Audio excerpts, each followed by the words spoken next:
안녕하세요. 김동섭입니다. 1월 8일 아침 시작하도록 하겠습니다. 지난주 금요일날 미국 시장은 3대 지수가 동반 강세로 마감을 합니다. 다우가 0.8% 올랐고 나스닥이 1.7% 정도 오르는 상황이 됐는데요. 미국 시장은 산타랠리 끝자락에서 오른 거죠.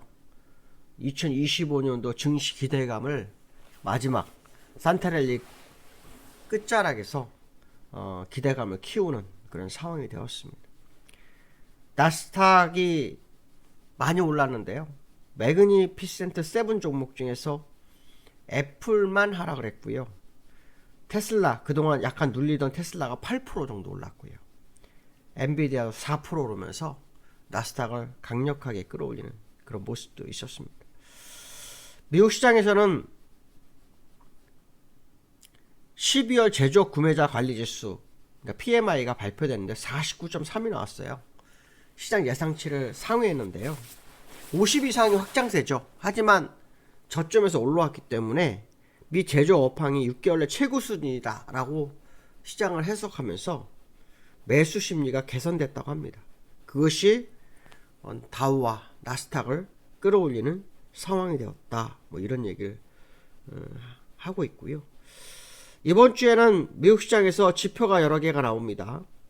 일단은 지표 나오기 전에 8일날, 내일 모레죠. 내일 모레 그 12월 달에 미국에서 연준이 금리 인하를 하면서 그 당시 회의 내용, 그러니까 의사록이라고 그러죠. FOMC 의사록이 발표가 있습니다. 거기서 연준 의원들이 어떤 생각을 가지고 있었는지를 확인합니다. 일단 시장에서는 2025년도 올해는 금리가 2번 정도 인하 가능성을 제기하고 있습니다. 그래서 금리 인하가 3월과 7월 아니면 3월과 10월 정도, 10월 정도를 예상하고 있는데요. 저는 금리를 더 내려야 한다고 봅니다. 더 내려야 한다고 보는데 어쨌든 뭐 인플레이션이 약간 뭐 강화되는 모습도 있고 하기 때문에 약간 부담 있는 건 사실이라 그 연준 의원들 어떤 생각을 가지고 있는지. 근데 시장 감각에서는 금리 인하가 끝났다라는 얘기도 있습니다. 금리 인하가 끝났다. 근데 저는 아니다. 금리 인하는 더 해야 될 거다. 인플레이션이 더 뛸 거를 두려워하지 말아야 될 거다. 이렇게 말씀드리고 싶고요. 인플레이션은 아마 계속 둔화되지 않을까라는 생각을 좀 해보고 있는 상황이고요. 그 다음에 10일날 고용보고서 발표가 있습니다. 10일날 고용보고서 발표했는데 이 고용보고서가 되게 중요하죠. 고용이 얼마나 탄탄하게 유지되고 있는지를 계속 하고 확인해야 되겠죠. 뭐 신규 실업 청구 건수 같은 것은 계속 줄어들고 있는 거 보면 고용은 늘고 있는 거죠. 그렇지만 또 고용대로 또 다른 어떤 모습이 있는지를 확인해야 될 거다. 이렇게 보시면 될 것 같고요. 1월 8일 날 내일 모레죠. 아까 뭐 12월 FOMC 의사로 공개되는 그 시점에 삼성전자도 잠정 실적 발표합니다. 이거 되게 중요하죠. 삼성전자가 연초 들어가면서 일단 주가가 좀 올라오기 시작했거든요. 그래서 이 부분이 어떤 모습이 있는지, 특히 그 엔비디아가 블랙웰을 출시를 지금 약간 늦추고 있는데 이 블랙웰에서 문제가 있다고 합니다. 발열 문제가 있어서 전기 소비가 어마어마하다죠. 이게 전기 소비가 문제가 아니죠. 이게 문제가 되면은 이제 그 성능도 떨어지죠. 예, 성능도 떨어지기 때문에 이 발열 문제를 국내 반도체 업계에 협조 요청을 했답니다. 이걸 보면서 어떤 생각을 했냐면 삼성전자가 저전력 반도체를 지난번에 만들었거든요. 그거를 응용하지 않을까 생각이 들었습니다. 무슨 말이냐면 삼성전자가 FCABM에서 뭔가 찬스를 맞이하는 과정이 아닐까 그런 생각이 들었는데요. 어쨌든 이 부분을 좀 관심 있게 좀 봐야 됩니다. 만약 이 부분이 맞다 그런다면 오늘도 삼성전자가 시장에서 상승 가능성이 높아지는 그 흐름이 있을 수 있겠다. 뭐 이런 해석을 해봐야 될 것 같고요. 나스닥과 다우를 보시면은 다우 일봉을 보시면은 일단 뭐 여기서 제가 말씀드렸죠. 여기서 바닥 싸움을 하고 있는 것 같다. 나스닥도 아마 비슷할 거예요.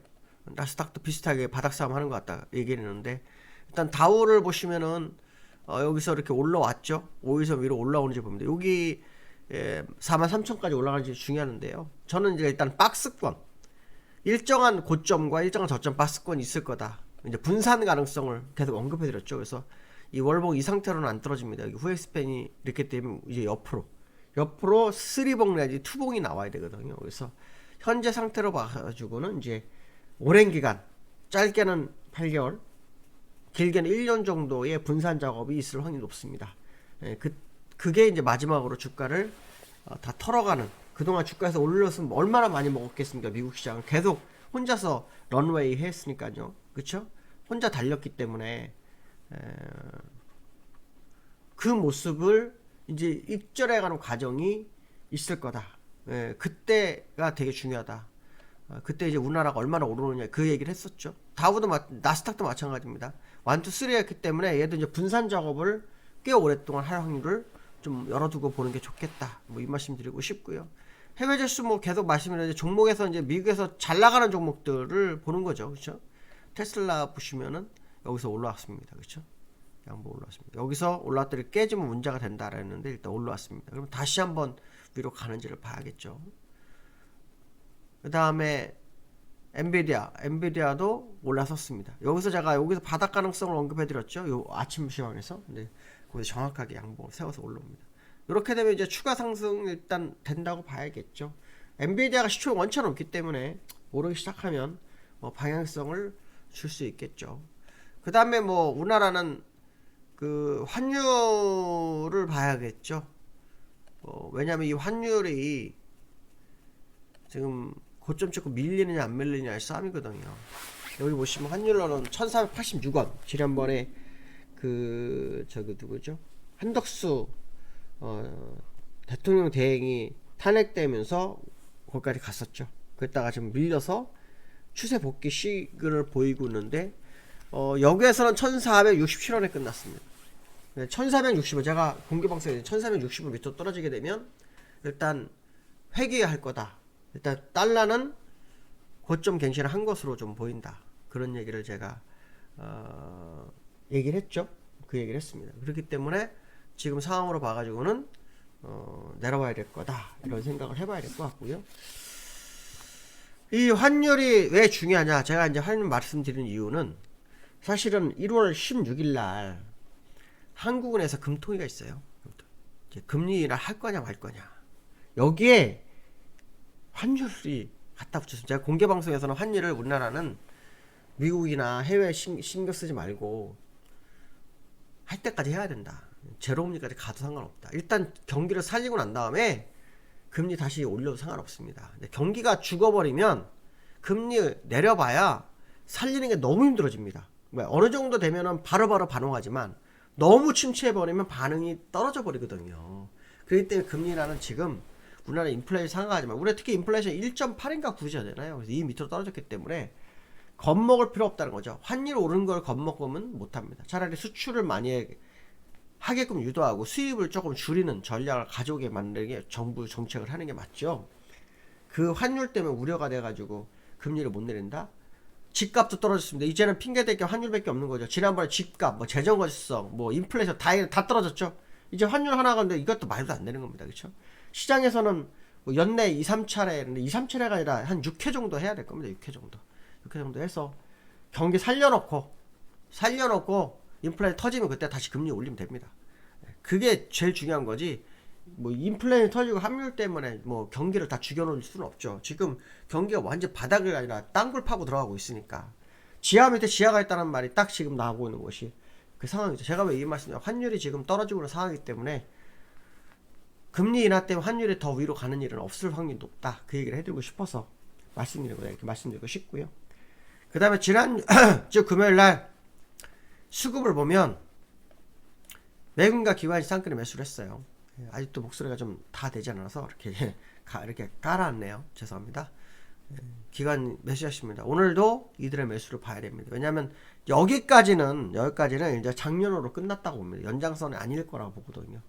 환율도 내려오면 이제 이것도 반응을 하지 않겠냐 생각한다면 오늘 사실 1월은 시작은 이틀 지났지만 거래일 이틀 지났지만 이제 진짜는 이제 지금 이번 주부터라고 봐야 되잖아요. 그래서 이번 주에 어떤 모습이 나오는지 한번 확인해 볼 수 있고요. 특히 오늘 위클리 만기입니다. 이 위클리 만기가 되면 참 부담됩니다.